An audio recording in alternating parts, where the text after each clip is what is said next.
Hello and welcome guys to Engineer Pandit. आज बात करेंगे राहु केतु ट्रांसिट के बारे में कैंसर असेंडेंट के लिए। पिछले वीडियो हमने Aries, taurus and Gemini cover किया है और उसके पहले हमने इंग्लिश में पूरा सीरीज उसमें कवर किया है।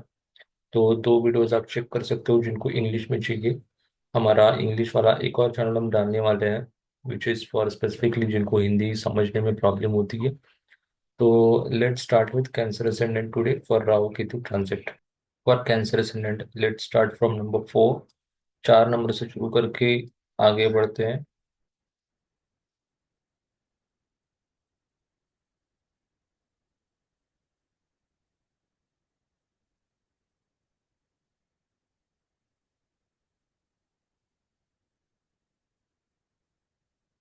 तो कैंसर असेंडेंट का चार्ट ये है। आप यहाँ पे देख सकते हो जो रोमन नंबर्स दिख रहे हैं वो आपके हाउसेस के नंबर्स हैं। एंड जो 1 2 3 4 जो अभी कैंसर असेंडेंट के बारे में बात कर रहे हैं वो ये जो है वो राशि के नंबर्स है। राशि के नंबर्स यहाँ पे मैंने लिखे हुए हैं। अब कैंसर असेंडेंट के बारे में बात करें तो ये कैंसर असेंडेंट है। तो शुरू करते हैं आज कैंसर रेजिडेंट से। अभी मई 2025 से पहले राहु का पोजीशन अभी 12th राशि में है एंड केतु का पोजीशन यहाँ पे है 6th राशि में। तो यहाँ से राहु बढ़ेंगे केतु में, I am sorry 8th house में यहाँ पे, एंड केतु यहाँ से जाएंगे सेकंड हाउस में। तो ये मई 25 में ये आपको ट्रांसिट देखने को मिलेगा। अभी बात करते हैं एक एक पोजीशंस के बारे में कि कैसे क्या होगा। अभी जो करंट पोजीशन है वो वाला मैं निकाल देता हूँ यहाँ से। तो 3 एस्पेक्ट होते हैं राहु के एंड केतु के। राहु का 5th एस्पेक्ट पड़ेगा यहाँ से। ये कैलकुलेट करके first second third fourth fifth. 5th aspect यहाँ पे आएंगे। मैंने यहाँ पे ऑलरेडी लिखा हुआ है ऊपर ये वाला कि आपको, ये मैंने ऑलरेडी यहाँ पे लिखा हुआ है कि कौन से एस्पेक्ट है राहु केतु के। सो ये राहु का 5th एस्पेक्ट यहाँ पे आ जाएगा, 7th एस्पेक्ट यहाँ पे आ जाएगा एंड 9th एस्पेक्ट यहाँ पे आ जाएगा 4th हाउस में। केतु का 5th एस्पेक्ट पड़ेगा यहाँ पे 6th हाउस में। 7th एस्पेक्ट पड़ेगा 8th में एंड 9th हाउस पर एस्पेक्ट पड़ेगा आपका 10th में। तो बात करते हैं अभी राहु के बारे में। राहु आपका 8th हाउस में बैठा हुआ है। 8th हाउस आपके सडन इवेंट को बताता है। 8th हाउस आपके जो फाइनेंसेस है, सडन फाइनेंस या जो हम बोलते हैं कि बजटिंग काइंड ऑफ फाइनेंसेस, वो भी यहाँ से दिखता है। और एक और चीज़ है, 8th हाउस से आपको आपके डीप ट्रांसफॉर्मेशन के बारे में पता चलता है, डीप साइकोलॉजी के बारे में, ऑकल्ट साइंस के बारे में और आपके इन लॉज के बारे में। तो जिनकी ऑलरेडी शादी हुई है, जिनकी ऑलरेडी शादी हुई है उनको ऐसा लगेगा कि वो अपने इन लॉज से थोड़ा अटैच हो रहे हैं या इन लॉज के साथ वो रह रहे हैं अभी करंटली। राहु का ट्रांसिट 8th में होने की वजह से आपको ऑकल्ट साइंस में भी काफी ज्यादा इंटरेस्ट आने वाला है। बिकॉज राहु का जो नेचर है वो अटैचमेंट है। वो जितने भी 8th हाउस के एस्पेक्ट है उसको वो अटैच करवा देगा। सो यहाँ पे राहु आपको सडन इवेंट्स के साथ भी अटैच करता है। आपके लाइफ में सडन इवेंट्स होते हैं। सडन इवेंट्स का नेसेसरी नहीं है कि बुरे ही रहेंगे, अच्छे भी होते हैं। कभी कभी बहुत ज्यादा गेन्स होने लगते हैं। कहाँ से पैसा आ रहा है आपको भी समझ नहीं आएगा उतना। सडन राहु कभी कभी आपकी लाइफ में चेंजेस क्रिएट कर देता है। अभी राहु का 5th एस्पेक्ट पड़ रहा है यहाँ पे 12th में। 12th तो बहुत बढ़िया पोजीशन है फॉरेन सेटलमेंट के हिसाब से देखा जाए तो। फॉरेन सेटलमेंट, फॉरेन एजुकेशन, जिसको भी फॉरेन जाने का है तो वो राहु का ट्रांसिट बहुत ज्यादा बेनिफिशियल है। अभी समझो किसी का ऑलरेडी नेटिव राहु यहाँ पे है या केतु है या समझो लेट्स से जुपिटर है, तो चांसेस ज्यादा है अब्रॉड जाने के। अगर आपका 12th लॉर्ड के ऐसे कंडीशन से, समझो कोई 12th में जो प्लैनेट बैठा हुआ है डेबिलेटेड है, नीच का है, तो शायद चांसेस कम हो सकते हैं। बट राहु के ट्रांसिट के बारे में बताया जाए तो राहु का 5th एस्पेक्ट जो 12th हाउस पे पड़ रहा है, ये आपको फॉरेन जाने में, फॉरेन में करियर बनाने में या फॉरेन से पैसा कमाने के लिए आपको बहुत ज़्यादा अपॉर्चुनिटीज यहाँ पे मिल सकती है। तो राहु का 7th एस्पेक्ट पड़ता है सेकंड हाउस पे। अभी यहाँ पे केतु का डिटैचमेंट भी होगा, अभी केतु के बारे में बात करेंगे आगे।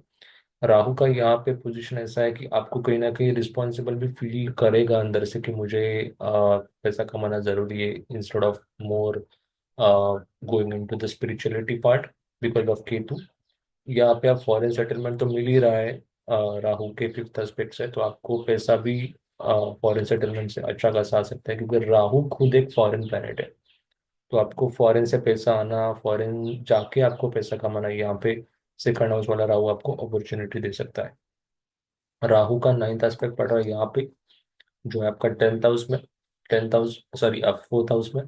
राहु का फोर्थ हाउस में होना is like attachment to your mother, attachment to your home. Then जो भी आपके होम इन्वायरमेंट में या आपके आजू बाजू के लोग के साथ आपकी अटैचमेंट हो सकती है। अभी कैसा है कि मैंने यहाँ पे बोला है कि राहु अटैचमेंट भी है, लेकिन राहु आपको डिससेटिस्फाइड भी कर रहा है।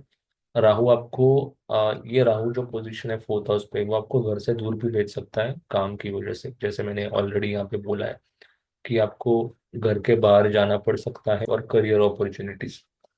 तो बात करते हैं अभी केतु के बारे में। केतु की पोजीशन है यहाँ पे सेकंड हाउस में। सेकंड हाउस ये आपका मनी का है, फाइनेंस का है। आपको कहीं ना कहीं ऐसे लगेगा कि बहुत ज़्यादा पैसा कमाने के बाद मुझे थोड़ा लाइफ में स्पिरिचुअल बनना का ज़रूरी है, या आप ऐसा स्पिरिचुअल पॉइंट ऑफ व्यू से कर सकते हैं। आपको ऐसा लग सकता है कि ज़्यादातर मुझे पैसों के पीछे पागल नहीं होना है, मुझे थोड़ा स्पिरिचुअल भी बनना है। आप या आपके फैमिली में भी कोई शायद इस वक्त में स्पिरिचुअल बन सकता है, क्योंकि सेकंड हाउस आपके फैमिली को भी रिप्रेजेंट करता है। तो कहीं ना कहीं आप उनसे डिटैच भी फील करोगे इन टर्म्स ऑफ कम्युनिकेशन, आप थोड़ा कम बात करोगे, आपको थोड़ा अपने आप में रहने का थोड़ा मन करेगा। केतु आपके ईटिंग हैबिट्स को भी दिखा रहे हैं यहाँ पे सेकंड हाउस में। तो आपकी ईटिंग हैबिट्स से आप डिटैच हो रहे हो, आप कभी बहुत ज्यादा खा रहे हो, आप कम खा रहे हो, आप कोई खाने में कोई डिसिप्लिन नहीं है, ऐसा भी यहाँ पे देखने को मिल सकता है।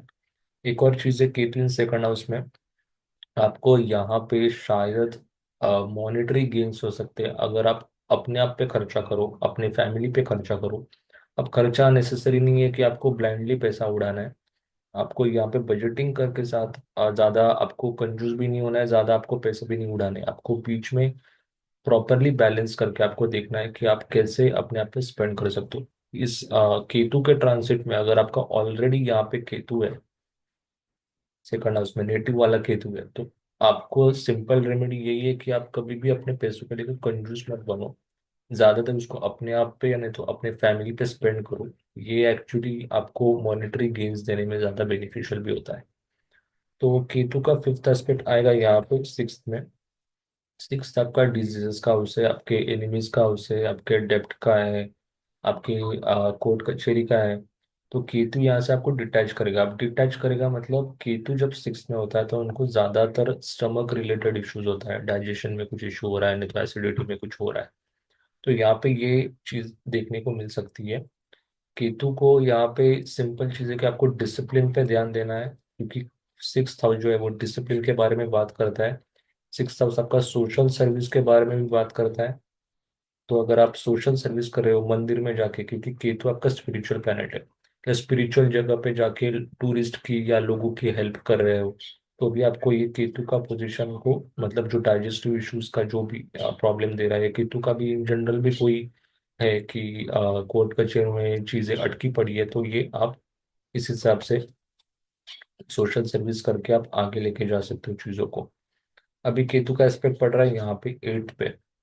एट अभी ऑलरेडी राहु का है, तो आप अटैच भी मतलब अटैच भी हो रहे हो आप इन लॉज के साथ साथ, बट आपको कहीं ना कहीं ऐसा लग रहा है कि थोड़ा अपने आप में स्पिरिचुअल होना भी जरूरी है। कभी कभी ऐसे भी देखने को मिला है कि अगर केतु का एस्पेक्ट पड़ रहा है एट पे, तो आपके इन लॉज को भी स्पिरिचुअलिटी प्रैक्टिस करने का मन कर सकता है बिकॉज ऑफ केतु एस्पेक्ट।